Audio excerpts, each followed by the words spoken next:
یا حبیب اللہ۔ نہایت ہی واجب الاحترام معزز و محترم و مکرم شرکائے سفر نور،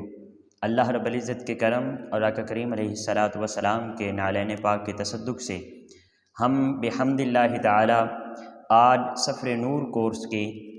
14ویں نشست اور کلاس کے اندر شریک ہیں۔ دعا ہے کہ رب لم یزل ہمیں اس نور کے سفر سے زیادہ روشنی اخذ کرنے کی توفیق عطا فرمائے۔ تو ناظرین کرام، جیسا کہ آپ احباب کو معلوم ہے کہ کل ہم نے سورہ یوسف کے اوپر بات کی تھی اور سورہ یوسف کے آگے ہم نہیں جا سکے تھے کیونکہ ٹائم ختم ہو گیا تھا۔ آج ہم انشاءاللہ سورہ رعد سے شروع کریں گے اور پھر آگے 14ویں پارے کے بھی مضامین کو مکمل کریں گے۔ تو آج تھوڑا سا ہمارا سفر جو ہے وہ طویل ہے، اگر ٹائم تھوڑا اوپر ہو جائے تو میں پیش کی معذرت کرتا ہوں۔ بہرحال ہم بلا تاخیر شروع کرتے ہیں۔ تو جیسا کہ آپ احباب کو معلوم ہے کہ ہمارا پہلا سیشن علوم القرآن کے حوالے سے ہوتا ہے، تو شروع کرتے ہیں اپنے علوم القرآن کے سیشن کو۔ علوم القرآن میں آج ہمارا ٹاپک تعارف اجزائے قرآن، یہ ہمارا 2-3 دن سے ٹاپک چل رہا ہے۔ پہلے ہم نے مدات کے وہ حرکات کے بارے میں پڑھا کہ پہلے قرآن پاک کے اوپر حرکات اور نقطے نہیں ہوتے تھے، تو وہ پھر کن لوگوں نے لگائے اور کن کی کاوشوں سے یہ ساری چیزیں ہوئیں، یہ اس کے بارے میں ہم نے پڑھا ہے۔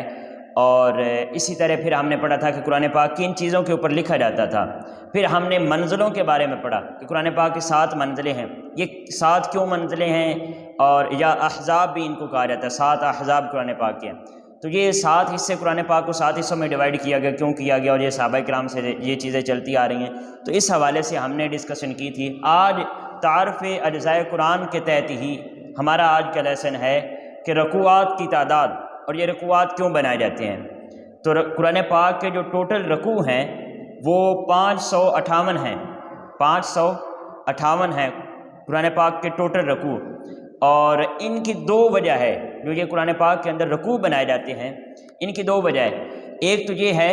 کہ نماز کی ایک رکعت میں قرات کی مقدار کا تعین کرنے کے لیے رکوع بنایا جاتا ہے، یعنی ایک رکعت کے اندر آپ ایک رکوع جو ہے وہ پڑھ سکتے ہیں، تو یہ رکعت کے اندر تلاوت یا جو قرات ہوتی ہے اس کا تعین کرنے کے لیے یہ رکوع بنائے جاتے ہیں۔ دوسری جو اس کی وجہ ہے رکوع کی، وہ یہ ہے کہ نماز تراویح میں قرات کے لیے تاکہ ہر رکعت میں ایک رکوع پڑھا جائے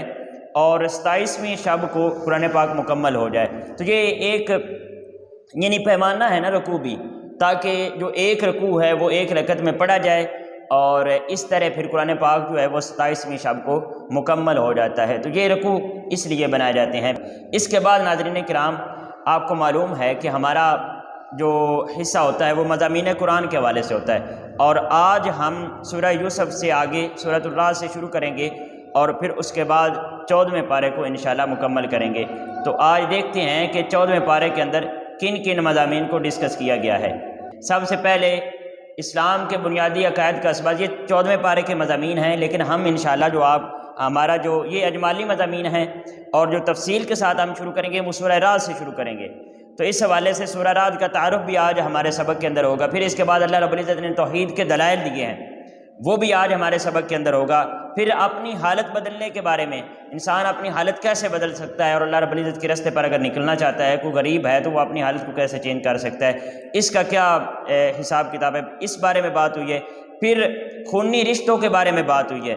اطمینان قلب کے بارے میں بات ہوئی ہے کہ دل کا سکون کس چیز کے اندر ہے۔ پھر سورہ ابراہیم کا تعارف ہے اور اس کے بارے میں ہم ڈسکشن کریں گے، حضرت ابراہیم علیہ السلام کا واقعہ ہے۔ پھر شیطان کا جہنمیوں سے ایک مکالمہ ہے بہت خوبصورت طریقے سے۔ اسی طرح بندہ مومن اور کافر جو اسلام قبول کر چکا ہے اور ایمان والا ہے اس کا، اور جس نے اسلام کا انکار کیا ہے اس کا ایک بہت ہی خوبصورتی کے ساتھ تقابل پیش کیا گیا ہے اس پارے کے اندر، اس کو ہم ڈسکس کریں گے آج کے لیسن کے اندر۔ پھر ہم صدقہ، اللہ رب العزت نے فرمایا اعلانیہ طور پر بھی دو اور خفیہ چھپ کر بھی دو، ان 2 باتوں کے بارے میں، یعنی کہ تم چھپ کر بھی دے سکتے ہو اور اعلانیہ طور پر بھی۔ اعلانیہ طور پر کس نیت کے ساتھ صدقہ کرنا جائز ہے، اس بارے میں آج انشاءاللہ ڈسکس ہوگی۔ پھر اصال ثواب کے بارے میں بات ہوگی، کفار کی ایک آرزو کہ جب وہ جہنم کے اندر ہوں گے تو وہ اس وقت ایک آرزو کریں گے، اس کے بارے میں بات ہوگی۔ پھر کفار کی تہمت کے بارے میں بات ہوگی، جو وہ نبی کریم علیہ السلام کے اوپر لگایا کرتے تھے، اور پھر اس کا اللہ رب العزت نے کیسے جواب دیا، یہ بات ہوگی۔ پھر کفار کی ایک نفسیات ڈسکس کی گئی ہے، شیطان کا دعویٰ اور اللہ کا مان۔ اللہ رب العزت نے اپنے بندوں پر مان کیا ہے، شیطان نے دعویٰ کیا نا کہ میں ان کو بھٹکاؤں گا، تو اللہ رب العزت نے مان کیا جو میرے ہوں گے ان کے اوپر مجھے مان ہے، مجھے فخر ہے، وہ تیرے ساتھ نہیں جائیں گے۔ پھر اسی طرح حضرت ابراہیم کا قصہ ہے اور ماحول کا ایک نقشہ آپ کے سامنے پیش کیا جائے گا، آج کا ہماری سوسائٹی کس طرف جا رہی ہے۔ پھر سورۃ النحل کا تعارف ہے، یہ نحل کا معنی مکھی ہے اور مکھی کے بارے میں بات ہوگی۔ پھر اہل علم اور اہل ذکر میں کیا فرق ہے، اہل علم کون ہوتے ہیں اور اہل ذکر کون ہوتے ہیں، ان کے درمیان کیا فرق ہے، اس بارے میں بات ہوگی۔ پھر شاید کی مکھی، آقا کریم علیہ السلام نے فرمایا اس کے اندر شفا ہے، اس بارے میں بھی بات ہوگی۔ تو یہ مضامین کا ایک اجمالی تعارف تھا۔ اب ہم چلتے ہیں انہی مضامین میں سے چند ایک کی ہم وضاحت کرتے ہیں۔ تو ناظرین کرام، ہم شروع کرتے ہیں سورۃ الرعد سے۔ تو رعد کا معنی ہے بجلی کی کڑک۔ اس سورت کے اندر، یہ سورت مدنی ہے، اس کے اندر 43 اس کی آیات ہیں اور 865 اس کے کلمات ہیں، 3506 اس کے حروف ہیں۔ ناظرین کرام، اس سورت کے بارے میں حضرت جابر بن زید رضی اللہ تعالیٰ عنہ آپ فرماتے ہیں، آپ نے فرمایا کہ جیسے ہم جب کوئی قریب المرگ ہوتا ہے تو اس کے بعد ہم سورہ یاسین پڑھتے ہیں، تو حضرت جابر رضی اللہ تعالیٰ عنہ نے فرمایا کہ جب کوئی میت قریب پڑی ہو یا وہ قریب المرگ ہو، کوئی مریض ہو اور قریب المرگ ہو، تو اس کے پاس اس سورت کو پڑھنا چاہیے۔ جب ہم اس کے پاس اس سورت کو، سورۃ الرعد کو پڑھتے ہیں، تو اس کے جو جان کنی کا ایک تکلیف ہوتی ہے وہ اس سے مخفی ہو جاتی ہے اور اس کے اندر آسانی آ جاتی ہے، اور اس کے روح کے نکلنے کے اندر آسانی آ جاتی ہے۔ اللہ رب العزت جان کنی کی جو وہ ایک تکلیف ہوتی ہے اس کے اندر تخفیف فرما دیتا ہے۔ تو یہ اس سورت کے بارے میں انٹروڈکشن۔ اس کے بعد ہم دیکھتے ہیں آیت نمبر 10، اور اس سے پہلے اللہ رب العزت نے یہاں پر توحید، اپنی توحید کے دلائل دیے ہیں، اپنی توحید کے دلائل دیے ہیں اور انسانوں کو غور و فکر کرنے کی دعوت دی ہے۔ جو اللہ رب العزت نے اپنی توحید کے دلائل دیے ہیں یہاں پر سورۃ الرعد کے اندر، اس کے اندر اللہ رب العزت نے فرمایا آسمان کی طرف غور و فکر کرو، اور انسان کو دعوت دی کہ دیکھو اتنی بڑی چھت اللہ رب العزت نے بغیر ستون کے پیدا فرمائی اور بغیر ستون کے کھڑا کر دیے، تو اس کے اندر کیا آپ کے لیے نشانی نہیں ہے؟ پھر زمین کی طرف دیکھو کہ زمین گولائی کے اندر ہے، گولائی کے اندر ہونے کے باوجود آپ کے لیے پھیلا دی گئی ہے۔ تو یہ اللہ رب العزت نے بطور اپنی توحید کے دلیل دی ہے کہ یہ وہ ایک ہی ذات ہے نا جس نے یہ ساری ہر چیز پیدا کی ہے۔ پھر اس زمین کے اندر پہاڑ بنائے ہیں، دریا بنائے ہیں، اور پھر اس کے بعد انگوروں کے باغات اور مختلف پھلوں کے باغات بنائے ہیں۔ تو یہ وہی مالک ہے نا کہ جو بنا رہا ہے۔ پھر ہر چیز کے جوڑے جوڑے بنائے ہیں۔ پھر اللہ رب العزت نے اپنی نشانی کے طور پر فرمایا کہ دن اور رات بنائے ہیں۔ پھر فرمایا مختلف قسم کے پھل ہیں۔ آپ دیکھتے ہیں کہ ایک ہی قسم کی زمین ہوتی ہے، ایک ہی قسم کا اس کو پانی دیا جاتا ہے، باقی ساری خوراکیں وغیرہ ایک ہی قسم کی دی جاتی ہیں، لیکن مختلف پودے جب بڑے ہوتے ہیں، جوان ہوتے ہیں، تو ان کے اوپر لگنے والا پھل، ان کی شکلیں بھی مختلف ہوتی ہیں اور ان کے ذائقہ بھی مختلف ہوتا ہے، ان کی بو بھی مختلف ہوتی ہے۔ تو یہ ایک ہی زمین سے اگنے والے پھلوں کو مختلف ذائقوں، رنگوں اور مختلف شکلوں کے اندر کون پیدا فرماتا ہے؟ وہ ایک ہی ذات ہے، اور وہ اللہ رب العزت کی ذات ہے۔ تو یہ اللہ رب العزت نے اپنی توحید کے دلائل یہاں پر بیان فرمائے ہیں۔ اس کے بعد ناظرین کرام، یہاں پر اللہ رب العزت ارشاد فرماتا ہے ان اللہ لا یغیر ما بقوم حتی یغیروا ما بانفسہم، حتی یغیروا ما بانفسہم۔ یہ آیت نمبر 11 ہے۔ اللہ رب العزت نے ارشاد فرمایا کہ بے شک اللہ کسی قوم کی حالت کو نہیں بدلتا یہاں تک کہ وہ لوگ اپنے آپ میں خود تبدیلی پیدا کر لیں۔ ناظرین کرام، ہمارا کیا مسئلہ ہے کہ ہمیں جب بھی کوئی مشکل آتی ہے، مالی مشکلات کا سامنا پڑتا ہے، ہمیں کسی چیز کی ضرورت ہوتی ہے، ہم اپنے آپ کو بدلنا چاہتے ہیں، گناہوں کی زندگی کے اندر ہیں تو سمجھتے ہیں کہ ہم بدل جائیں، تو ہم کیا کرتے ہیں؟ کوئی بھی اپنے اندر تبدیلی لانا چاہتے ہیں، اپنے معاملات کو ٹھیک کرنا چاہتے ہیں، تو ہم اس کے لیے کوشش نہیں کرتے، ہم کوشش نہیں کرتے، ہم صرف توکل کرتے ہیں، اور توکل کا بڑا غلط معنی لے کر کرتے ہیں۔ توکل یہ نہیں ہے کہ اپنے ہاتھ پاؤں جو ہیں وہ باندھ کر بیٹھ جاؤ اور اللہ رب العزت کی ذات پر بھروسہ کر لو۔ توکل یہ ہے کہ اپنی پوری محنت کرو، اپنی پوری کوشش کرو، اپنے آپ کو بدلنے کے لیے محنت کرو۔ جب محنت کر لو تو پھر اپنی محنت کے اوپر بھروسہ نہیں کرو، بھروسہ اپنے رب کی ذات کے اوپر کرو، یہ ہے توکل۔ اور محنت نہ کرنا یہ کاہلی اور سستی ہے، یہ توکل نہیں ہے۔ آپ دیکھیں جتنے بھی انبیاء کرام ہیں انہوں نے کتنی محنتیں کی ہیں تبلیغ دین کے لیے اور اسلام کے فروغ کے لیے، کتنی انہوں نے۔ آقا کریم علیہ الصلوۃ والسلام کی سیرت طیبہ کو دیکھ لیں، حالانکہ سارے معاملات ایک اشارے سے ہو سکتے تھے، ایک اشارے سے چاند ٹوٹ سکتا ہے، تو کیا وہ سارے کفار کے دل نہیں بدل سکتے تھے؟ سارے کام ہو سکتے تھے، لیکن اللہ رب العزت نے بھی اور آقا کریم علیہ الصلوۃ والسلام نے بھی ہماری تعلیم کے لیے یہ درس دیا ہے کہ ہر کام کے لیے اور ہر کامیابی کے لیے محنت کرو اور کوشش کرو۔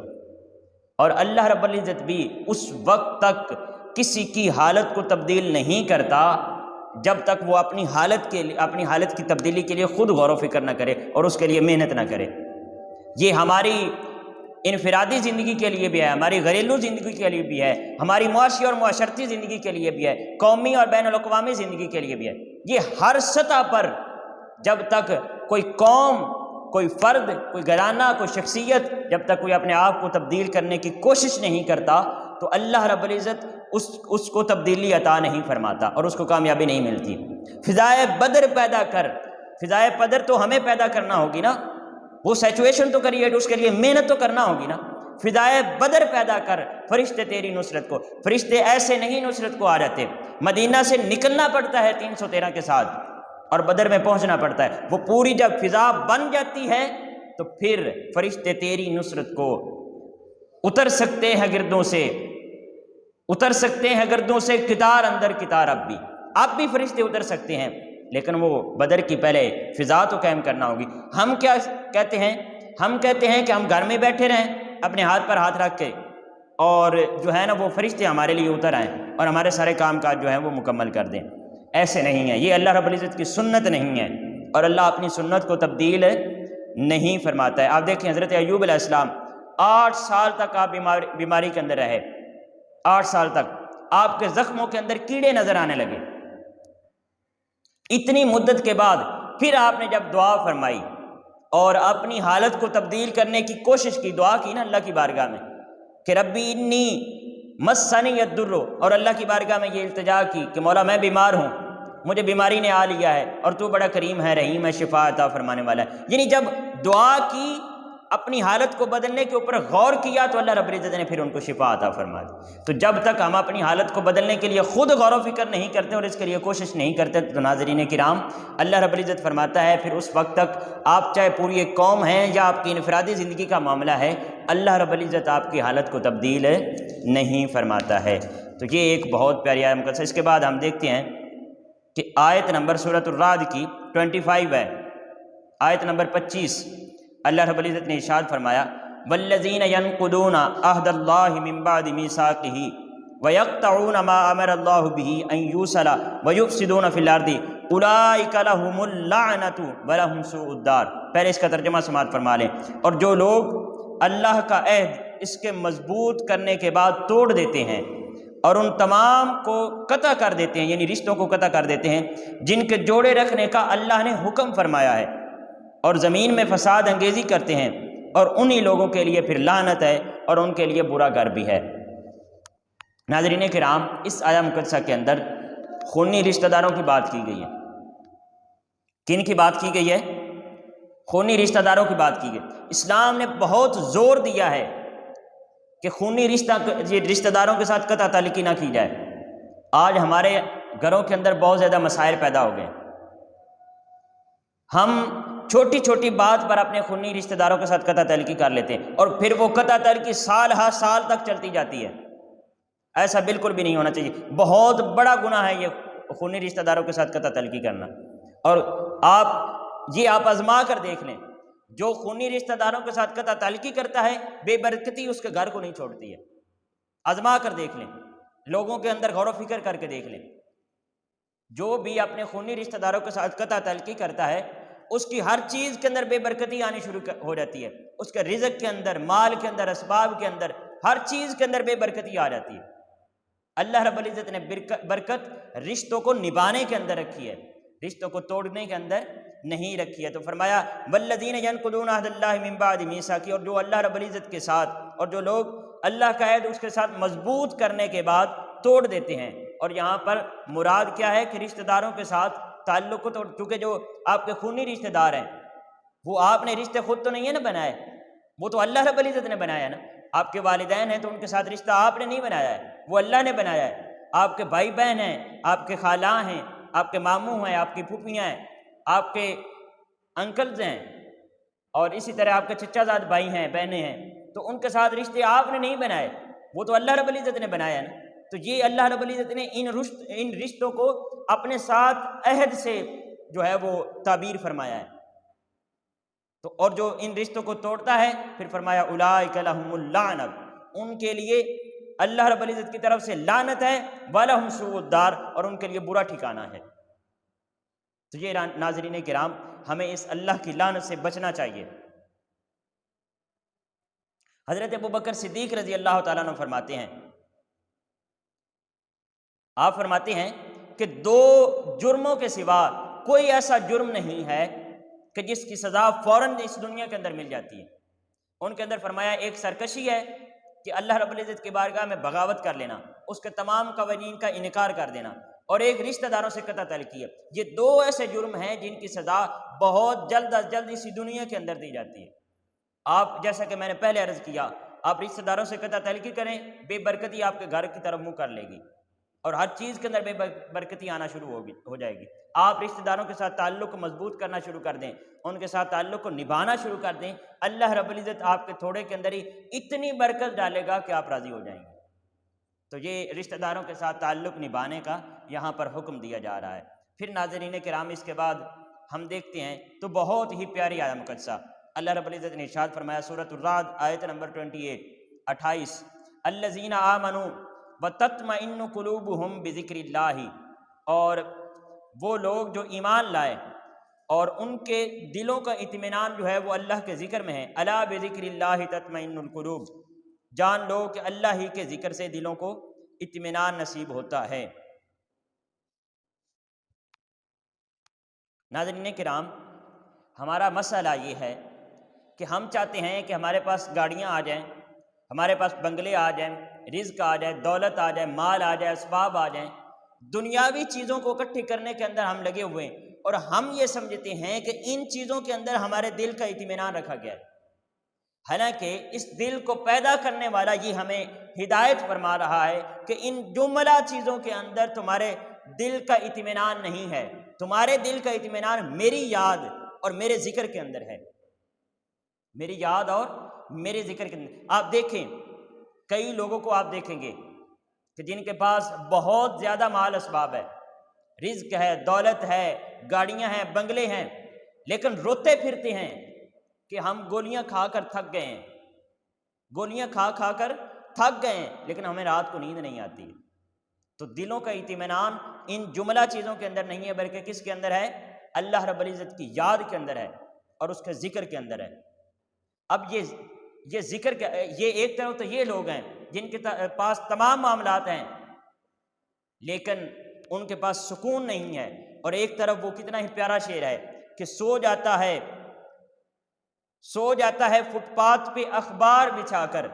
سو جاتا ہے فٹ پاتھ پہ اخبار بچھا کر، مزدور کبھی نیند کی گولی نہیں کھاتا۔ آپ چاہے مزدور ہیں، آپ کے پاس اپنا گھر نہیں ہے، فٹ پاتھ پر سوتے ہیں، لیکن اگر آپ کے پاس اللہ رب العزت کے ذکر کی دولت موجود ہے تو آپ کو فٹ پاتھ پر بھی نیند آ جائے گی، کبھی گولی کھانے کی حاجت محسوس نہیں ہوگی۔ لیکن اگر آپ کے پاس بنگلے ہیں، گاڑیاں ہیں، بہت زیادہ مال اسباب ہے، لیکن اگر اللہ رب العزت کے ذکر کی نعمت آپ کے پاس نہیں ہے تو پھر آپ اس مزدور سے کئی گنا زیادہ غریب ہیں۔ اب یہاں پر ذکر سے کیا مراد ہے؟ کیا زبان سے صرف ذکر کر دینا کافی ہے؟ اس کے اندر کیا اطمینان رکھا ہوا ہے اللہ رب العزت نے دلوں کا کہ آپ ہر وقت زبان کے ساتھ اللہ رب العزت کا ذکر کرتے رہیں؟ نہیں، زبان سے کہہ بھی دیا لا الہ تو کیا حاصل، زبان سے کہہ بھی دیا لا الہ تو کیا حاصل، دل و نگاہ مسلمان نہیں تو کچھ بھی نہیں۔ اگر یہ کلمہ آپ کے پورے جسم کے اندر اور آپ کے جملہ معاملات کے اندر نہیں اترا ہے، اور یہ ذکر آپ کے ہر فعل کے اندر، آپ کے ہر کردار کے اندر اور اخلاق کے اندر اپنی اس کی تاثیر نے نہیں دکھائی ہے، تو پھر اس کا کوئی فائدہ نہیں ہے۔ تو اللہ کے ذکر سے مراد یہ ہے کہ آپ ہر معاملے کے اندر اس کو یاد کریں، آپ کوئی بھی کام سر انجام دے رہے ہیں اس کے اندر اللہ کو یاد کریں، یعنی اپنے معاملات کے اندر، اپنے کردار کے اندر اللہ رب العزت کے احکامات کو شامل کریں، تو یہ ہے اللہ کا ذکر۔ یہ نہیں کہ آپ ظلم بھی کرتے رہیں، آپ غریبوں کا حق بھی کھاتے رہیں، آپ بے انصافی بھی کرتے رہیں، اور اس کے ساتھ ساتھ کہیں کہ میں اللہ کا ذکر کر رہا ہوں، زبان کے ساتھ اللہ اللہ کہتے رہیں، یا دل کے اندر اللہ اللہ کہتے رہیں، اور آپ کہیں کہ مجھے دل کے اندر اطمینان مل جائے۔ ایسے دلوں کا اطمینان نہیں ملتا ہے۔ دلوں کا اطمینان اور اطمینان قلب تب ملتا ہے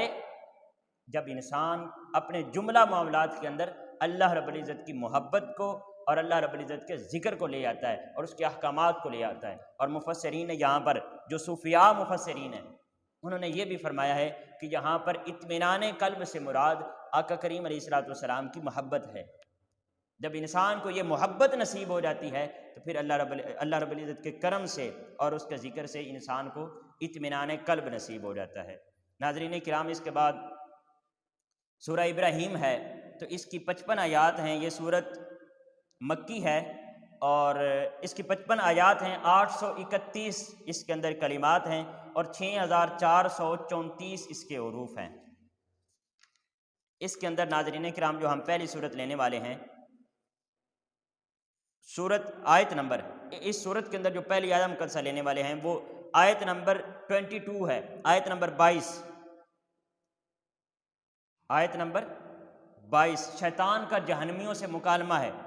پہلے آیت مقدسہ سنیں۔ وقال الشیطان لما قضی الامر ان اللہ وعدکم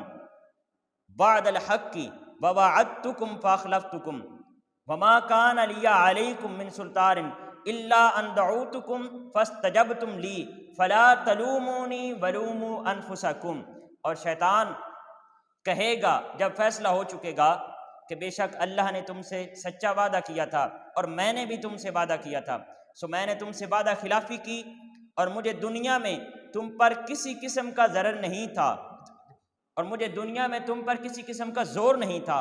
سوائے اس کے کہ میں نے تمہیں باطل کی طرف بلایا، سو تم نے اپنے مفاد کی خاطر میری دعوت کو قبول کر لیا، اور اب تم مجھے ملامت نہ کرو بلکہ خود اپنے آپ کو ملامت کرو۔ تو ناظرین کرام، آج ہمیں اپنے احوال کا جائزہ لینا ہوگا، ہمیں دیکھنا ہوگا کہ یہ شیطان، یہ بیسیکلی یہ جب جہنم کے اندر چلے جائیں گے لوگ اور جب فیصلہ ہو چکا ہوگا، یعنی اعمال کا جب فیصلہ ہو چکا ہوگا، تو اس کے بعد پھر چونکہ شیاطین بھی ہوں گے وہ بھی جہنم کے اندر ہوں گے، اور جو ان کی پیروی کرنے والے ہوں گے وہ بھی جہنم کے اندر ہوں گے، اور وہ جو جہنمی ہوں گے وہ ان شیاطین کو برا بھلا کہیں گے اور ان شیاطین کو کہیں گے کہ آپ نے اپنا تو بیڑا غرق کیا ہی، اس کے ساتھ ساتھ آپ نے ہمارا بھی بیڑا غرق کر دیا، اور آج ہم اس جہنم کے اندر تمہاری وجہ سے پڑے ہوئے ہیں۔ تو وہ پھر آگے سے شیاطین یہ جواب دیں گے کہ آپ نے اللہ کے ساتھ بھی وعدہ کیا تھا اور آپ نے میرے ساتھ بھی وعدہ کیا تھا، یعنی اللہ نے تم سے وعدہ کیا تھا، میں نے بھی تمہارے ساتھ وعدہ کیا تھا، تم نے اللہ کے وعدے کو بھلا دیا اور میرے وعدے کے اوپر تم پورا اترتے رہے، تو میں نے تو تمہیں کوئی پکڑ کر جہنم کی طرف نہیں لے آیا، میں تمہیں پکڑ کر تم سے گناہ نہیں کرواتا تھا، تمہارے گرے باں سے پکڑ کر گھسیٹ کر تمہیں معصیت کی طرف نہیں لے آتا تھا، بلکہ میں نے تو صرف تمہارے لیے گناہوں کو خوبصورت بنا دیا تھا، میں نے تو تمہارے لیے معصیت کاری کو آسان بنایا تھا، اس رستے پر چلے تو تم خود تھے، میرا آپ کے اوپر زور نہیں تھا، اور اگر تم خود چلے ہو تو پھر آج مجھے ملامت نہیں کرو، اپنے آپ کو ملامت کرو، تمہارا اپنا بیڑا غرق ہو گیا ہے، تمہارا اپنا بیڑا غرق ہو گیا ہے۔ ناظرین کرام، اس وقت پھر شیاطین کی یہ باتیں سننے اور پچھتانے سے کچھ فائدہ نہیں ہوگا۔ آج ہمارے پاس وقت ہے، یہ جن جھوٹی محبتوں کے چکروں کے اندر ہم پڑے ہوئے ہیں، یہ جو شیاطین کے آثار کے اندر ہم پڑے ہوئے ہیں اور اس کے احکامات کی پیروی کر رہے ہیں، یہ اس کی لمٹ صرف اتنی ساری ہے کہ جب یہ سانسوں کی ڈوری ختم ہوگی اور ہم اگلے مرحلے میں جائیں گے تو پھر اس وقت کیا ہوگا؟ اس وقت یہ پھر سپورٹ نہیں کرے گا، بلکہ یہ تو ملامت بھی قبول نہیں کرے گا، یہ کہے گا آج مجھے ملامت بھی نہیں کرو،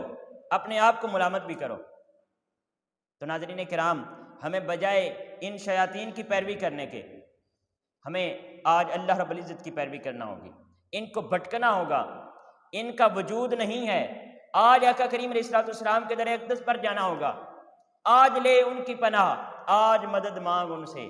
آج آقا کریم علیہ السلام کی سنتوں کو اپنانا ہوگا، آپ کی سیرت طیبہ کے مطابق زندگی گزارنی ہوگی۔ اگر آج حضور کی غلامی کا دم بھریں گے، اگر آج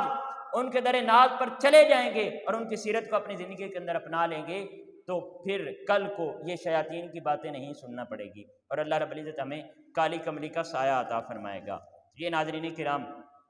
شیاطین کا وہ مکالمہ ہے۔ پھر اس کے بعد بہت پیاری دو آیات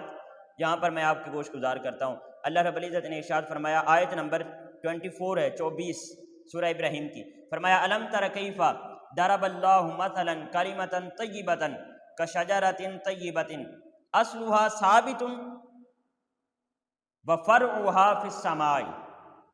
کیا آپ نے نہیں دیکھا اللہ نے کیسی مثال بیان فرمائی ہے کہ پاکیزہ بات اس پاکیزہ درخت کی مانند ہے جس کی جڑ زمین میں مضبوط ہے اور اس کی شاخیں آسمان میں ہیں۔ تو یہاں پر ناظرین کرام مؤمنین کا ذکر کیا جا رہا ہے۔ جو پاکیزہ لوگ ہوتے ہیں، جو اللہ رب العزت پر ایمان لانے والے ہوتے ہیں، ان کی پختگی کا یہ عالم ہوتا ہے کہ وہ اتنے پختہ ہوتے ہیں، وہ اپنے ایمان کے اندر، اپنے یقین کے اندر، اپنے کردار کے اندر، اپنے اخلاق کے اندر، اللہ رب العزت کی فرما برداری کے اندر، آقا کریم علیہ السلام کی اسوہ حسنہ کی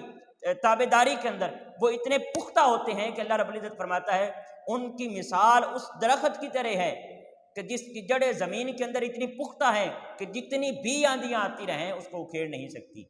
اور پھر جب وہ ایسے ایمان کے اندر اور اللہ رب العزت کی فرما برداری کے اندر پختہ ہو جاتا ہے اور ایک کامل مؤمن بن جاتا ہے، پھر اس کے بعد فرمایا اس کی شاخیں، پھر اس کی مثال اس درخت کی طرح جس کی شاخیں آسمان تک ہیں، یعنی پھر وہ چل تو زمین پر رہا ہوتا ہے لیکن اس کی فکر، اس کے نظریات، اس کی سوچ اور اس کی عقل کا دار و مدار فرشتوں کے درمیان ہوتا ہے۔ وہ ہوتا زمین پر ہے لیکن اس کے افکار و نظریات فرشتوں کے درمیان بیٹھے ہوئے ہوتے ہیں۔ اللہ رب العزت یہ مقام عطا فرما دیتا ہے۔ جب انسان اپنے افکار کی تطہیر کر لیتا ہے، جب اپنے اذہان کی، اپنے قلوب کی تطہیر کر لیتا ہے، تو پھر وہ جسمانی طور پر تو زمین میں ہوتا ہے لیکن اس کے افکار، اس کے نظریات اور اس کے خیالات کو اللہ رب العزت آسمانوں کی بلندیاں عطا فرما دیتا ہے۔ وہ پھر طائر لاہوتی بن جاتا ہے، طائر لاہوتی بن جاتا ہے۔ پھر اس کے بعد یہ تو اچھے لوگوں کی اور مؤمنین کی مثال ہے۔ پھر اللہ رب العزت نے فرمایا وَمَثَلُ كَلِمَةٍ خَبِيثَةٍ كَشَجَرَةٍ خَبِيثَةٍ نِجْتُثَّتْ مِنْ فَوْقِ الْأَرْضِ مَا لَهَا مِنْ قَرَارٍ۔ فرمایا اور ناپاک بات کی مثال اس ناپاک درخت کی سی ہے جس سے زمین کے اوپر ہی سے اکھاڑ لیا جائے، اسے ذرا بھی قرار و بقا نہ ہو۔ یعنی جو ناپاک آدمی ہوتا ہے، جو اللہ رب العزت کے اوپر پختہ ایمان نہیں لاتا، جو نبی کریم علیہ السلام کی سیرت طیبہ کو نہیں اپناتا، تو پھر اللہ رب العزت نے فرمایا اس کی مثال ناپاک درخت کی طرح ہے اور اس کی جڑیں کو مضبوط نہیں ہوتی ہیں۔ جب ذرا سی کوئی آندھی آئی، ذرا سی کوئی تیز ہوا کا جھونکا آیا تو اس کو اکھیڑ کر لے جاتا ہے۔ یعنی جو ایماندار ہوتا ہے، جو مؤمن ہوتا ہے، اس کا ایمان اور یقین اور اس کا اعتقاد پختہ ہوتا ہے، لیکن جو کافر ہوتا ہے وہ ہر قدم پر ڈول جاتا ہے، کبھی اس طرف کبھی اس طرف، اور اس کی کوئی پختہ بنیاد نہیں ہوتی ہے۔ یہ ابھی ہم نے پڑھا نا شیطان کے بارے میں کہ یہ جو ابھی ہمیں سپورٹ کر رہے ہیں، جو ابھی ہماری کمر پر کھڑے ہوئے ہیں، وہ کل کو جہنم کے اندر کیا کہیں گے کہ اب ہمیں ملامت نہیں کرو بلکہ اپنے آپ کو ملامت کرو۔ تو یہ جو اللہ رب العزت کے نافرمانی والے کام ہوتے ہیں ان کی جڑیں مضبوط نہیں ہوتی ہیں، وہ ذرا سی سچویشن چینج ہونے کے مطابق وہ بدل جاتے ہیں۔ پھر اس کے بعد اللہ رب العزت نے ارشاد فرمایا قُل لِعِبَادِيَ الَّذِينَ آمَنُوا يُقِيمُوا الصَّلَاةَ وَيُنْفِقُوا مِمَّا رَزَقْنَاهُمْ سِرًّا وَعَلَانِيَّةً۔ فرمایا کہ آپ میرے مؤمن بندوں سے فرما دیں کہ وہ نماز قائم رکھیں اور جو رزق ہم نے انہیں دیا ہے اس میں سے پوشیدہ اور اعلانیہ خرچ کرتے رہیں۔ تو ناظرین کرام یہاں پر آپ ایک بات نوٹ فرماتے آ رہے ہوں گے کہ اللہ رب العزت نے جہاں پر بھی معاملات کا اور عبادات کا ذکر فرمایا ہے تو سب سے پہلے نماز کا ذکر فرمایا ہے، سب سے پہلے کس کا ذکر فرمایا ہے؟ نماز کا۔ یہاں پر بھی اللہ رب العزت نے فرمایا قل عبادی الذین آمنوا یقیموا الصلاۃ، نماز قائم کرو۔ اے حبیب آپ ان بندوں سے فرما دیں جو ایمان لائے کہ نماز قائم کرو، وَيُنْفِقُوا مِمَّا رَزَقْنَاهُمْ، اور جو ہم نے ان کو رزق دیا اس کو خرچ کرو، اس میں سے خرچ کرو۔ اب یہ باتیں تو پہلے بھی ہوتی آ رہی ہیں، لیکن یہاں پر اس آیا مقدسہ کو لینے کا مطلب یہ ہے اور مقصد یہ ہے جو یہ بعد والی دو الفاظ ہیں، سرًّا وعلانیہ، یعنی اللہ کی راہ پر صدقہ کرو سرًّا چھپ کر، وعلانیہ اور اعلانیہ طور پر۔ ناظرین کرام، ہمیں چھپ کر بھی صدقہ دینے کے دو طریقے ہیں، ایک تو چھپ کر دینا چاہیے اور ایک اعلانیہ۔ چھپ کر تو آپ کسی غریب کی مدد کرتے ہیں، کسی فقیر کو کوئی چیز دے دیتے ہیں، تو اس جتنی بڑی بات نہیں ہے، لیکن یہاں پر اعلانیہ طور پر بھی صدقہ دینے کی اجازت دی گئی ہے، بلکہ حکم فرمایا گیا ہے کہ اعلانیہ طور پر بھی صدقہ دو۔ اب یہاں پر اعلانیہ طور پر صدقہ دو قسم کے لوگ دیتے ہیں، ایک تو وہ لوگ ہیں جو اس نیت سے دیتے ہیں، اگین بات نیت پر ہی آ گئی کہ انما الاعمال بالنیات، جو اعلانیہ طور پر اس نیت کے ساتھ اعلانیہ صدقہ کرتے ہیں کہ ان کی واہ واہ ہو، ان کی بلے بلے ہو اور لوگ ان کو بڑا آدمی سمجھیں، پھر ان کے لیے کوئی نیکی نہیں ہے۔ ان کے لیے وہ حدیث مبارکہ ہم نے پڑھی کہ وہ جتنے بھی غنی ہوں گے، وہ جتنے بھی خرچ کرتے ہوں گے اللہ کی راہ میں، اللہ رب العزت فرمائے گا تم نے میرے لیے خرچ نہیں کیا تھا، تم نے اپنی واہ واہ کے لیے کیا تھا، اپنی بلے بلے کے لیے کیا تھا، سو ہوگی واہ واہ اور ہوگی بلے بلے، اب اوندے منہ جہنم میں پھینک دیا جائے گا۔ سو جو اعلانیہ طور پر اس نیت کے ساتھ خرچ کرتے ہیں کہ ان کی واہ واہ ہو اور لوگ ان کو بڑا سخی اور غنی سمجھیں، تو پھر ان کے لیے جہنم ہے اور ان کی وہ نیکی قبول نہیں ہے۔ لیکن دوسری قسم کے وہ لوگ جو نیت بدل لیتے ہیں، یہاں پر جس طریقے سے اعلانیہ طور پر اور جس نیت کے ساتھ اعلانیہ طور پر صدقہ دینے کا حکم دیا جا رہا ہے وہ یہ ہے کہ اس لیے اعلانیہ طور پر صدقہ دیا جائے تاکہ جو دیکھنے والے لوگ ہیں ان کو بھی تحریص پیدا ہو، ان کو بھی تحریص پیدا ہو اور ان کے اندر بھی نیکی کا اور صدقہ دینے کا جذبہ پیدا ہو۔ اللہ رب العزت کے کرم سے پاکستان کے اندر کئی تنظیمیں ایسے چل رہی ہیں جو یہ ڈونیشن کا کام کرتی ہیں، صدقہ و خیرات کرتی ہیں۔ جب بھی کہیں کوئی مشکل ٹائم آتا ہے تو اس کے اندر غرباء کی خدمت کے لیے اور متاثر زدہ لوگوں کی، چاہے وہ زلزلے کے اندر ہوں، سیلاب کے اندر ہوں، جہاں کہیں بھی ہوں، ان کی خدمت کے لیے پہنچ جاتی ہیں۔ مختلف فاؤنڈیشنز کام کر رہی ہیں۔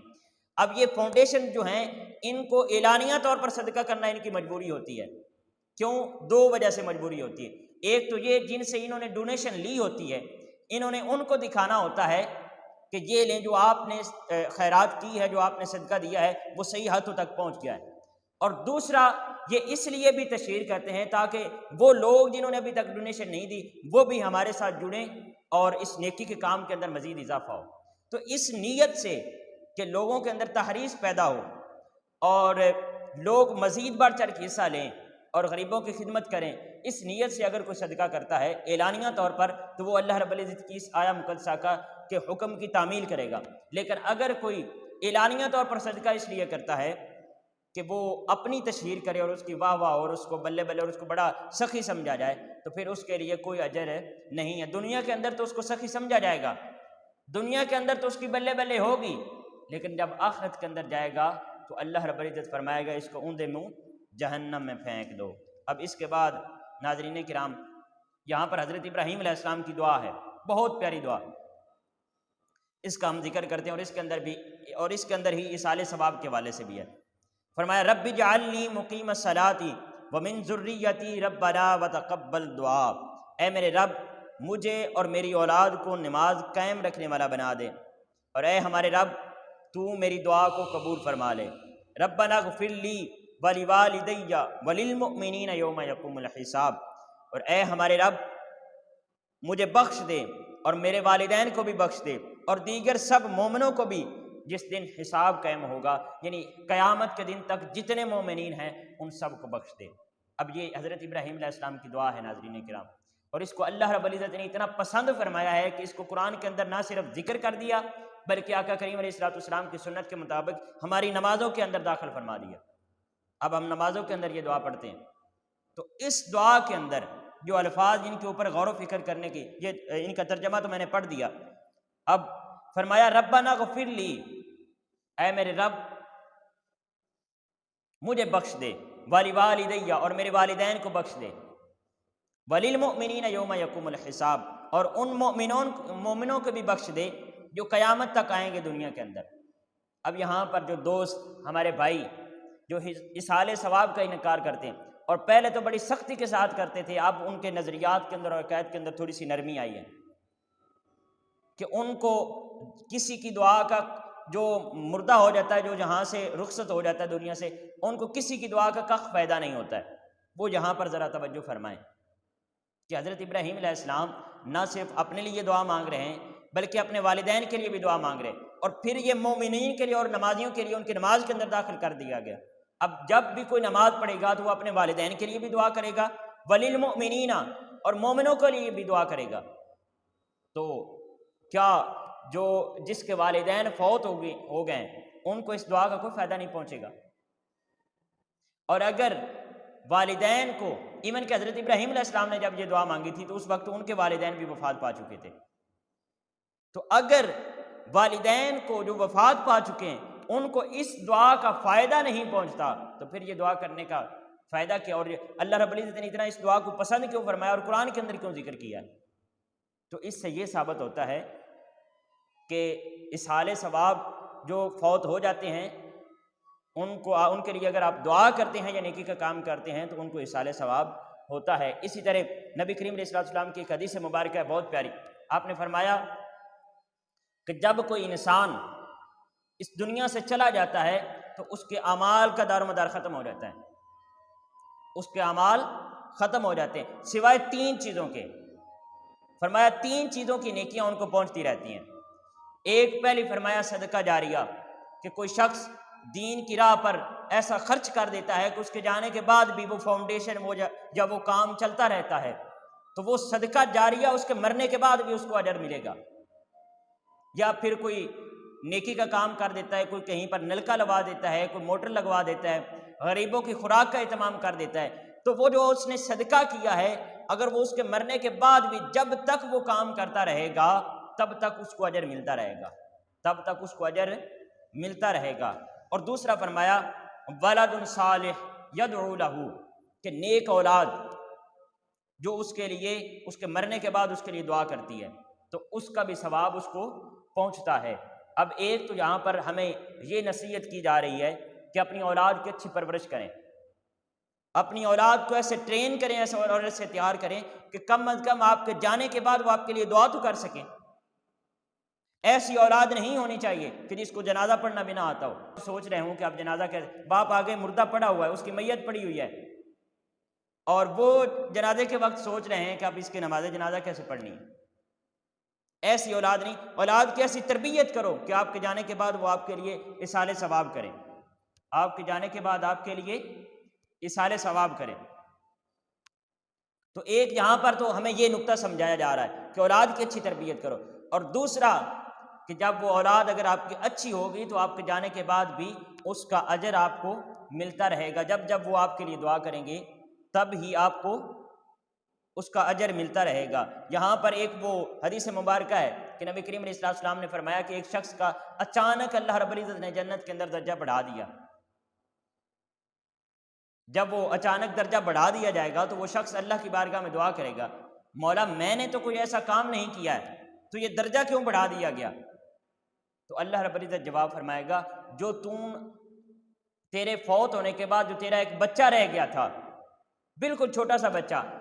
اب وہ بڑا ہوا ہے 5-6 سال کا، اور اس کی والدہ نے اس کو مدرسے میں داخل کروایا ہے، اور وہاں جا کر اس نے قرآن پاک کا پہلا لفظ پڑھا ہے۔ جب اس نے پہلا لفظ پڑھا ہے تو میں نے تیرے درجے کو بلند کر دیا ہے، کیونکہ تو پیچھے اپنے ایسا بچہ چھوڑ کر آیا ہے جو تیرے لیے اب نیکی کا کام کرے گا۔ تو یہ نیک اولاد بھی انسان کے مرنے کے بعد اس کے اصحال ثواب کا باعث بنتی ہے۔ پھر اس کے بعد تیسرا فرمایا کہ ایسا علم جو نافع ہو، ایسا دین کا علم، قرآن پاک کا علم، حدیث رسول کا ایسا علم جو نافع ہو، اور آپ وہ لوگوں کو سکھا کر چلے جاتے ہیں، لوگ آپ کے جانے کے بعد اور اس دنیا سے رخصت ہونے کے بعد بھی اس کے اوپر عمل کرتے رہتے ہیں، تو پھر وہ جو نافع علم ہوگا وہ بھی آپ کے مرنے کے بعد آپ کے لیے اصال ثواب کا باعث بنے گا۔ تو یہاں پر 3 چیزیں نبی کریم علیہ السلام نے فرمایا کہ جب انسان مر جاتا ہے تو اس کے بعد بھی اس کا جو اجر ہے اس کا دروازہ کھلا ہوتا ہے 3 چیزوں کے حوالے سے، باقی ہر چیز کے حوالے سے بند ہو جاتا ہے۔ پہلا فرمایا صدقہ جاریہ، دوسرا فرمایا نیک اولاد کہ جو اس کے لیے دعا کرتی ہے، اور تیسرا فرمایا کہ ایسا علم جو نافع ہوتا ہے، تو پھر جب تک لوگ اس کے اوپر عمل کرتے رہتے ہیں یا آگے لوگوں کو سکھاتے رہتے ہیں تو اس کا اجر اس کو بھی ملتا رہتا ہے۔ یہ 3 چیزیں۔ پھر یہاں پر ایک بہت ہی ایمان افروز بات آپ کے گوش گزار کرنا چاہتا ہوں۔ آپ کو معلوم ہے کہ قبر کے اندر 3 سوال ہوں گے، من ربو کا، ما دینو کا، اور تیسری دفعہ سوال کیا جائے گا کہ ماذا کنت تقول فی حق ھذا الرجل محمد صلی اللہ علیہ وآلہ وسلم، کہ تو اس آدمی نبی کریم علیہ السلام کے بارے میں دنیا کے اندر کیا کہا کرتا تھا۔ ناظرین کرام، یہ 3 سوال ہوں گے قبر کے اندر، 3 سوال ہوں گے۔ اب یہاں پر قابل غور بات یہ ہے کہ یہاں پر اعمال کا حساب نہیں ہوگا۔ قبر کے اندر نہ تو نماز کے بارے میں پوچھا جائے گا، نہ ہی روزے کے بارے میں پوچھا جائے گا، نہ ہی زکوٰۃ اور حج کے بارے میں پوچھا جائے گا، نہ ہی صدقات و خیرات کے بارے میں پوچھا جائے گا، نہ ہی رشتہ داروں کے ساتھ اچھا سلوک کرنے کے بارے میں، کسی بھی عمل کے بارے میں قبر کے اندر سوال نہیں ہوگا۔ وہ حشر کے معاملات ہیں۔ قبر کے اندر یہ 3 سوال ہوں گے۔ کیوں؟ یہ جو بہت پیارا نقطہ ہے، یہاں پر بہت پیارا پوائنٹ ہے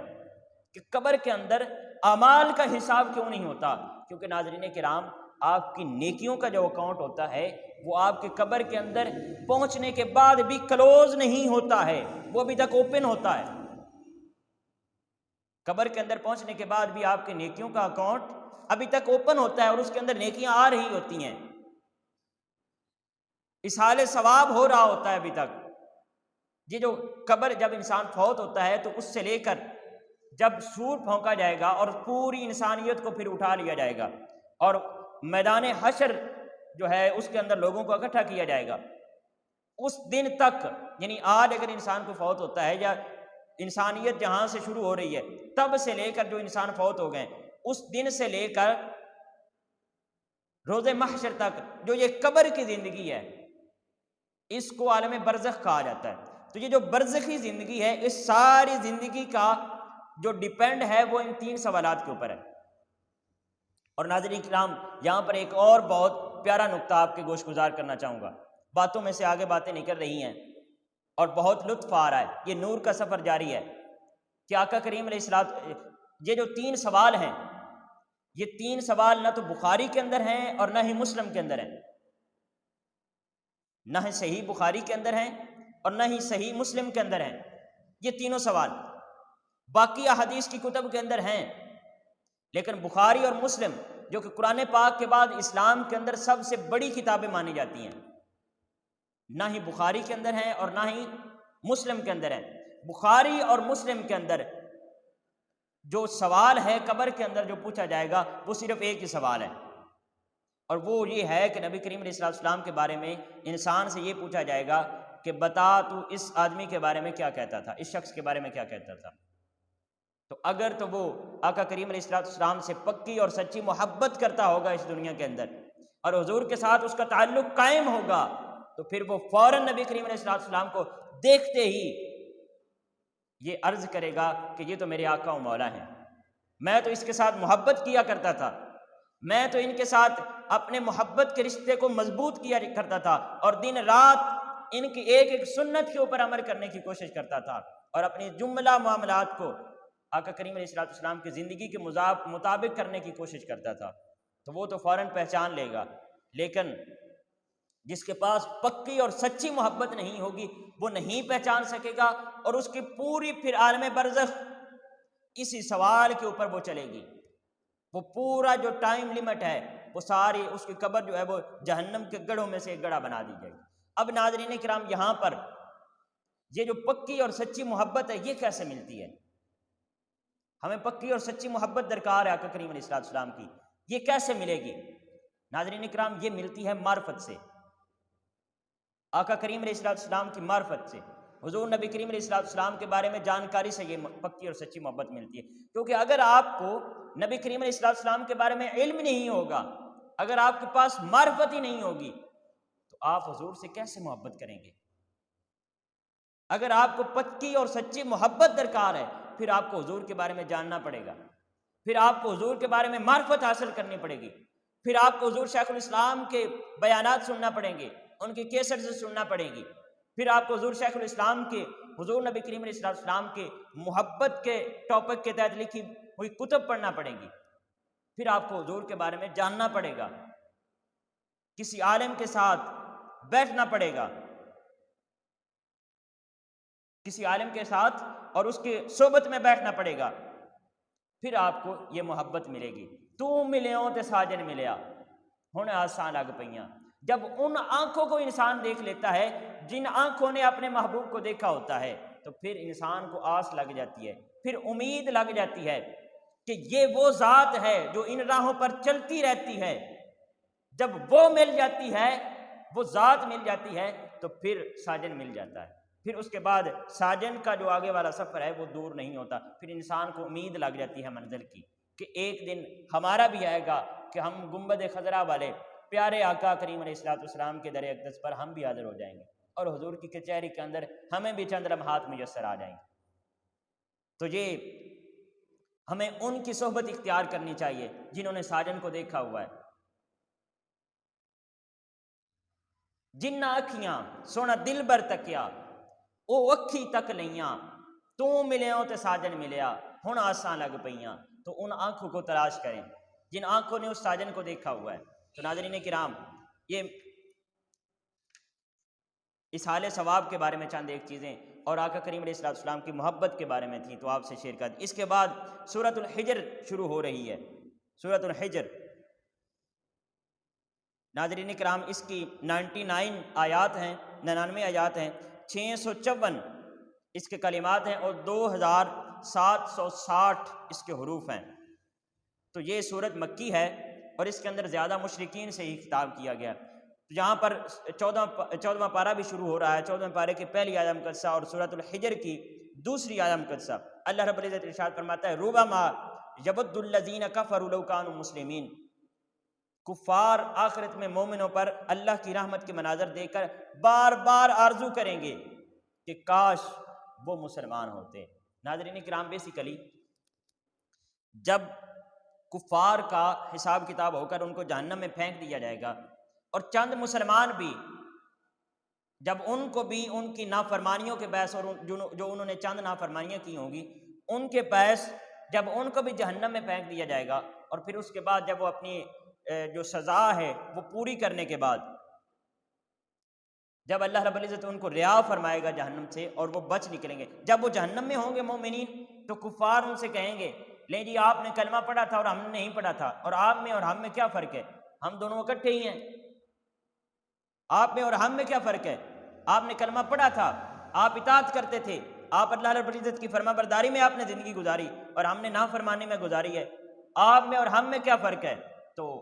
پھر اس کے بعد جب مؤمنین اپنی سزا پوری کر کے جہنم سے نکلیں گے، اللہ رب العزت ان کے اوپر کرم فرمائے گا، تو پھر وہ چیخ اٹھیں گے اور اس وقت کہیں گے، ربما یود الذین کفروا لو کانوا مسلمین، کاش ہم بھی مسلمان ہوتے، کاش ہم نے بھی کلمہ پڑھ رکھا ہوتا۔ تو یہ ایک جہنم کی ان کی سچویشن بیان فرمائی جا رہی ہے۔ پھر اس کے بعد اللہ رب العزت نے فرمایا، وقالوا یا ایھا الذی نزل علیہ الذکر انک لمجنون، اور کفار گستاخی کرتے ہوئے کہتے ہیں، اے وہ شخص جس پر قرآن اتارا گیا، بے شک تو دیوانہ ہے، معاذ اللہ۔ تو یہ نبی کریم علیہ السلام پر جب یہ تہمت لگائے گی، اس سے پہلے انبیاء پر بھی یہ تہمت لگائے گی۔ جب بھی کوئی نبی اپنی قوم کو آ کر اللہ رب العزت کا خوف سناتا، اس کی ناراضگی سے ڈر سناتا اور اس کی طرف آنے اور شرک کو چھوڑ کر توحید کو اپنانے کی دعوت دیتا، تو تمام انبیاء کو آگے سے یہی جواب ملتا کہ آپ تو مجنون ہو چکے ہیں، تمام انبیاء کو۔ نبی کریم علیہ السلام کو بھی یہی جواب دیا گیا، لیکن پچھلے کسی انبیاء کا جواب اللہ رب العزت نے نہیں دیا، کسی نبی کا جواب بھی، کسی نبی کی طرف سے کسی قوم کو بھی اللہ رب العزت نے جواب نہیں دیا۔ لیکن آقا کریم علیہ السلام کی شان اقدس پہ قربان جائے، جب یہ مشرکین نے حضور نبی کریم علیہ السلام کو بدبختی کرتے ہوئے کہا کہ آپ معاذ اللہ مجنون ہو گئے ہیں، تو اللہ رب العزت نے قرآن پاک کے اندر 3 دفعہ اس کا جواب دیا اور فرمایا، اے میرے نبی تو مجنون نہیں ہے، تجھے تو انعامات سے نوازا گیا ہے۔ ایک دفعہ سورۃ الطور کے اندر فرمایا گیا، ایک دفعہ سورۃ القلم کے اندر، اور ایک دفعہ سورۃ التکبیر کے اندر اللہ رب العزت نے اپنے محبوب کی طرف سے کفار اور مشرکین کو اس تہمت کا جواب ارشاد فرمایا۔ پھر اس کے بعد ناظرین کرام یہاں پر کفار کی جو سائیکالوجی ہے، ان کی نفسیات کے بارے میں بات کی گئی ہے۔ آیت نمبر 14 ہے سورۃ الحجر کی، اللہ رب العزت ارشاد فرماتا ہے وَلَوْ فَتَحْنَا عَلَيْهِمْ بَابًا مِّنَ السَّمَاءِ فَظَلُّوا فِيهِ يَعْرُجُونَ، اور اگر ہم ان پر آسمان کا کوئی دروازہ بھی کھول دیں اور وہ سارا دن اس میں سے اوپر چڑھتے رہیں، یعنی ہم ان کے لیے یہ ممکن بنا دیں کہ آسمان کا دروازہ کھلا ہو اور وہ آسمان پر چڑھتے رہیں، لَقَالُوا إِنَّمَا سُكِّرَتْ أَبْصَارُنَا بَلْ نَحْنُ قَوْمٌ مَسْحُورُونَ، تب بھی یہ لوگ یقیناً یہی کہیں گے کہ ہماری آنکھیں کسی حیلہ و فریب کے ذریعے باندھ دی گئی ہیں، بلکہ ہم لوگوں پر جادو کر دیا گیا ہے۔ وہ کفار و مشرکین جو تھے وہ نبی کریم علیہ السلام سے معجزہ طلب کرتے تھے نا، اور حضور کو مختلف قسم کی جو ہے وہ حضور نبی کریم علیہ السلام سے ڈیمانڈز کرتے تھے کہ اگر آپ نبی ہیں تو یہ کام کر دیں، یہ کام کر دیں۔ تو اللہ رب العزت نے فرمایا اگر میں ان کے لیے آسمان کے اندر دروازہ بھی کھول دوں اور یہ دن رات اترتے چڑھتے رہیں، یہ ان کے لیے میں ممکن بھی بنا دوں، پھر بھی ان کی سائیکالوجی کے اندر شامل ہے اعتراض کرنا، یہ پھر بھی اعتراض کریں گے کہ ہمارے اوپر کوئی جادو کر دیا گیا ہے اور ہماری آنکھیں باندھ دی گئی ہیں۔ اس کے بعد ناظرین کرام یہاں پر اللہ رب العزت ارشاد فرماتا ہے، یہ جو شیطان کا دعویٰ ہے اس کو بیان کیا گیا۔ جب اس کو اللہ رب العزت نے رد فرما دیا، پہلے اس کو حکم دیا کہ سجدہ کر، اس نے نہیں کیا، اور پھر جب اللہ رب العزت کی بارگاہ سے دھتکارا گیا تو پھر اس نے عرض کی قال ربی بما اغویتنی لأزینن لہم فی الارض ولأغوینہم اجمعین، ابلیس نے کہا ہے پروردگار اس سبب سے جو تو نے مجھے گمراہ کیا ہے، یقیناً ان کے لیے زمین میں گناہوں اور نافرمانیوں کو خوب آراستہ و خوشنما بنا دوں گا اور ان سب کو ضرور گمراہ کر کے رہوں گا۔ یہ شیطان نے اللہ کی بارگاہ میں دعویٰ کیا، اور شیطان نے ہی آگے سے جملہ جو ہے وہ عرض کیا الا عبادک منہم المخلصین، لیکن میرا جادو ان کے اوپر نہیں چل سکے گا اور میرا بس ان لوگوں کے اوپر نہیں چل سکے گا جو تیرے بندے مخلص ہوں گے، جو مخلص ہوں گے۔ مخلص ناظرین کرام یہ دو لفظ ہیں، ایک مخلص ہے اور ایک مخلص ہے۔ مخلص اس کو کہتے ہیں جس کو اخلاص عطا کیا گیا ہو، جس کو مخلص بنا دیا گیا ہو، یعنی جس کو چنا گیا ہو اخلاص کے لیے، وہ مخلص ہوتا ہے۔ اور جو اپنی محنت سے اور پھر اللہ رب العزت کے کرم سے جو مخلص بنے وہ مخلص ہوتا ہے، یعنی جو اپنی محنت کے ساتھ اخلاص کو اختیار کرے وہ مخلص ہوتا ہے، اور جس کو اللہ رب العزت چن دے وہ مخلص ہوتا ہے۔ جیسے انبیاء کرام ہیں، اب ان کو اللہ رب العزت نے چن لیا ہے تو وہ کیا ہیں؟ مخلص ہیں۔ تو شیطان نے کہا جو تیرے مخلص بندے ہیں انبیاء کرام،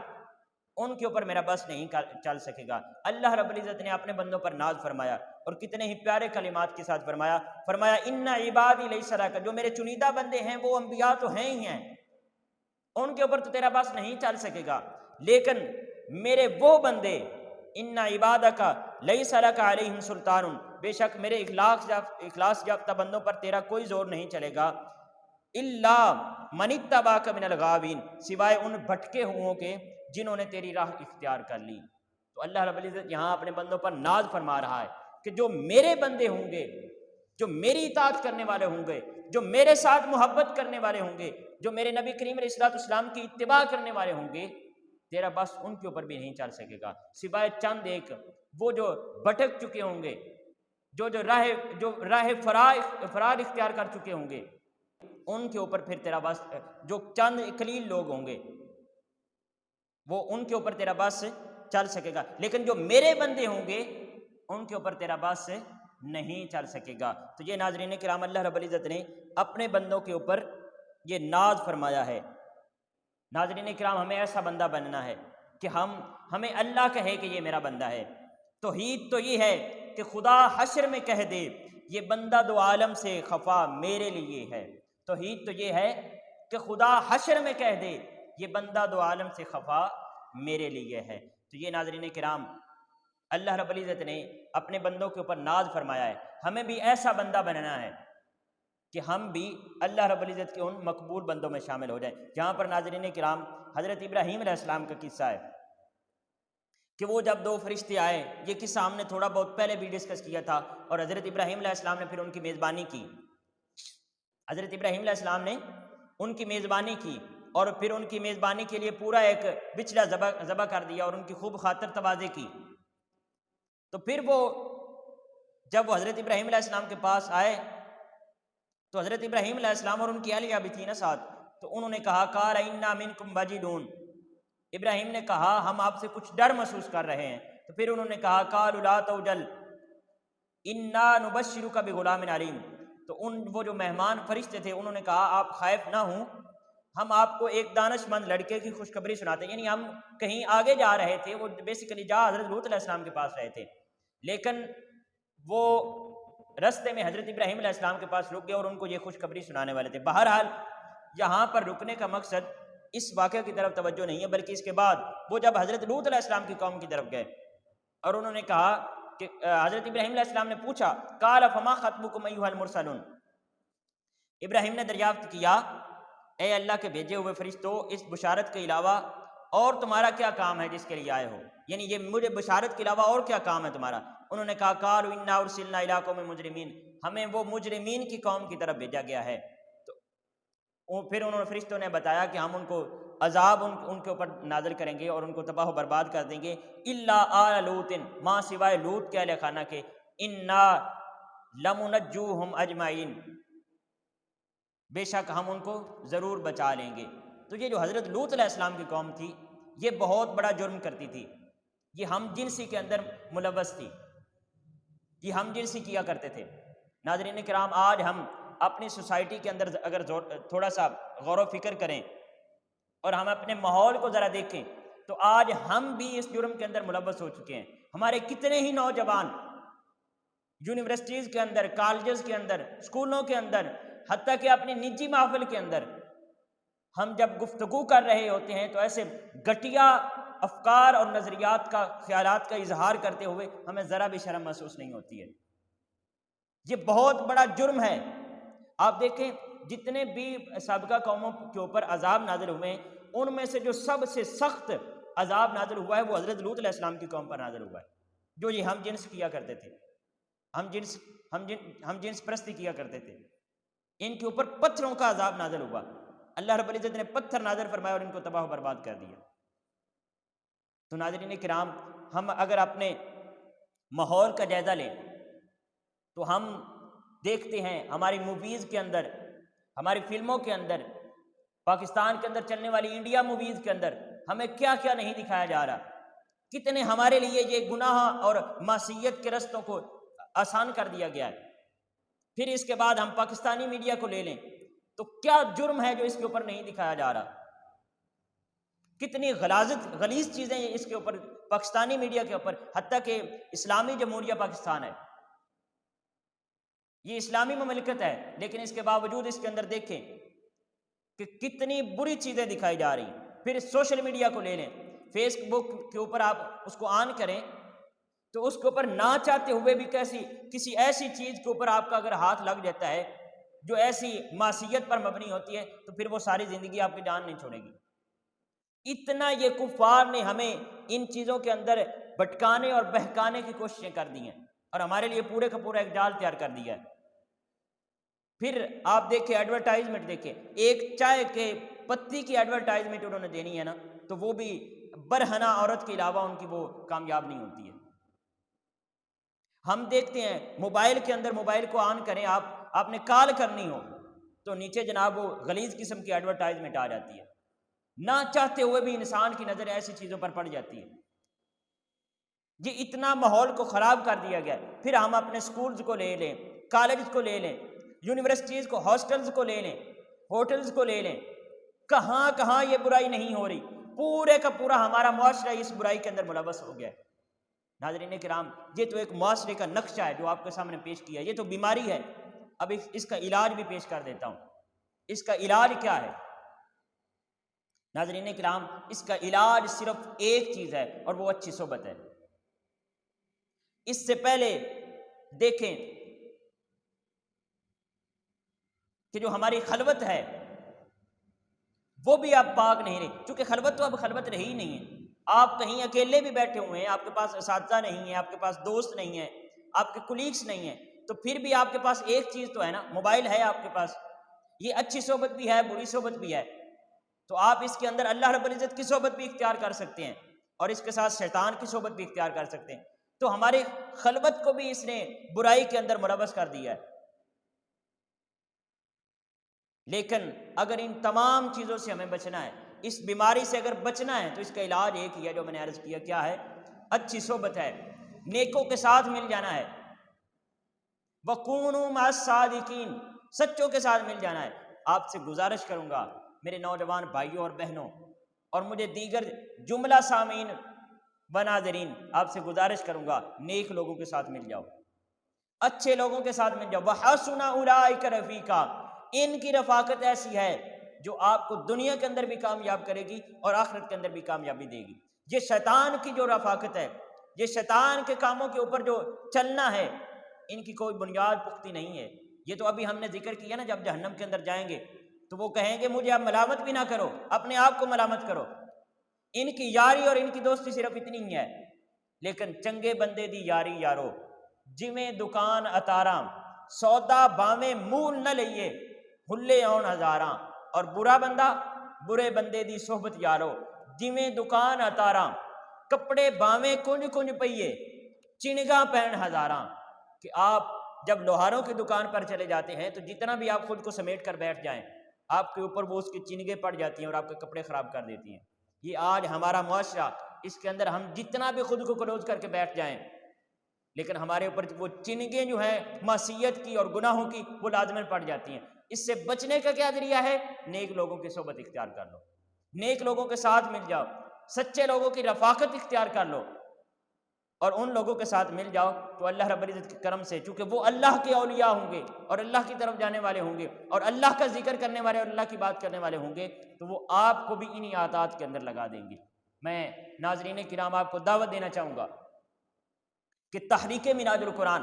اس کے ساتھ میں پہلے بھی اس بارے میں ایک دو دفعہ بات کر چکا ہوں اس سفر نور کے اندر. میں تحریک مناج القرآن کے اندر آپ کو داخل ہونے اور اس کی رفاقت اختیار کرنے کی دعوت کیوں دیتا ہوں؟ کیونکہ یہ تحریک ایسی ہے کہ آپ جس سٹیج پر بھی ہیں، عمر کے جس سٹیج پر بھی ہیں، آپ کے لیے الگ سے ایک فارم بنا دیا گیا. دیکھیں، اگر آپ بچے ہیں تو آپ کے لیے نظامت تربیت اطفال کا ایک الگ سے فارم بنا دیا گیا اور ایک باقاعدہ تنظیم ہے بچوں کی تربیت کے لیے، اور ان کی تربیت کیسے کرنی ہے وہ باقاعدہ ایک سسٹم موجود ہے. پھر اگر آپ اس سے تھوڑا سا بڑے ہیں تو تحریک مناج القرآن کے اندر اگر آپ اسٹوڈنٹ ہیں، کسی اسکول کے اندر ہیں، کالج کے اندر ہیں، یونیورسٹی کے اندر ہیں، آپ کسی مدرسے کے اندر پڑھتے ہیں، اگر آپ اسٹوڈنٹ ہیں تو آپ کے افکار کی، آپ کے نظریات کی اور آپ کے حتی کہ جسامت کی آپ کی تربیت کیسے ہونی ہے، اس پورے سسٹم کو لیڈ کر رہی ہے MSM کا ایک پورا پلیٹ فارم موجود ہے، مصطفی اسٹوڈنٹ موومنٹ. اور اگر آپ اس سے بھی ذرا آگے نکل گئے،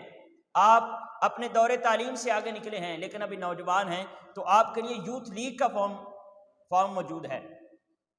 آپ اس کے اندر اپنے آپ کو، اپنی رفاقت اختیار کر سکتے ہیں. اور اگر آپ اس سے بھی بڑے ہیں، اوور ایج ہو گئے، تو آپ کے لیے تحریک مناج القرآن جو کہ باڈی ہے مرکزی، اس کا فارم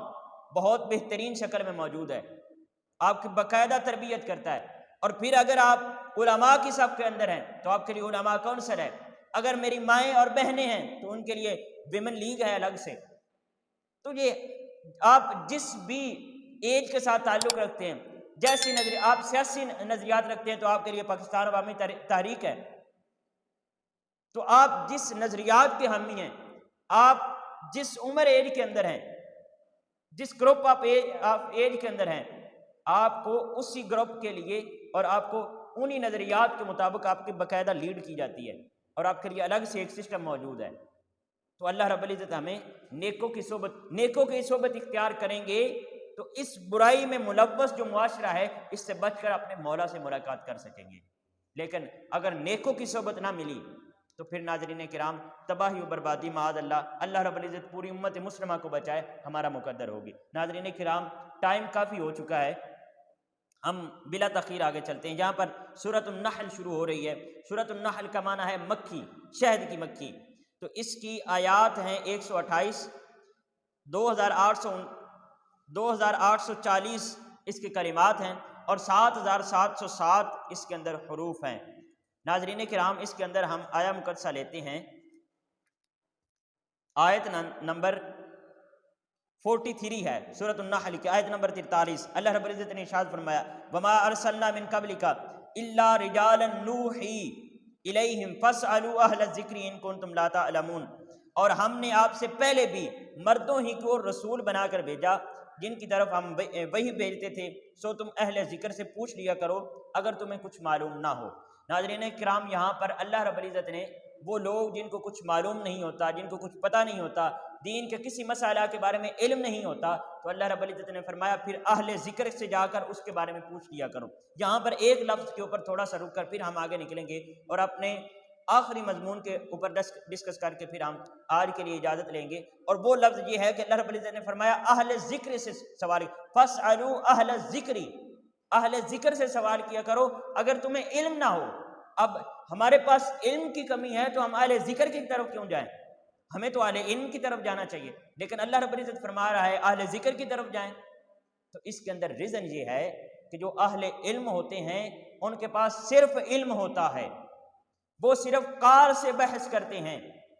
لیکن جو اہل ذکر ہوتے ہیں ان کے پاس علم بھی ہوتا ہے اور اس کے ساتھ ساتھ وہ حال کے بھی عالم ہوتے ہیں، ان کے حال بھی بہترین ہوتے ہیں اور وہ حال کی بھی تربیت کرتے ہیں۔ وہ قال کے ساتھ ساتھ حال کی یعنی کردار کی بھی تربیت کرتے ہیں۔ جو عالم ہے اس کے پاس ممکن ہے علم تو ہو لیکن اس کے پاس کردار نہ ہو، لیکن جو اہل ذکر ہوتے ہیں ان کے پاس علم بھی ہوتا ہے، یہ نہیں ان لوگوں کے پاس علم نہیں ہوتا، وہ عالم بھی ہوتے ہیں اور اس کے ساتھ ساتھ وہ کردار سازی اور کردار کی تربیت بھی کرتے ہیں۔ تو یہ ناظرین کرام، اس کے بعد ہم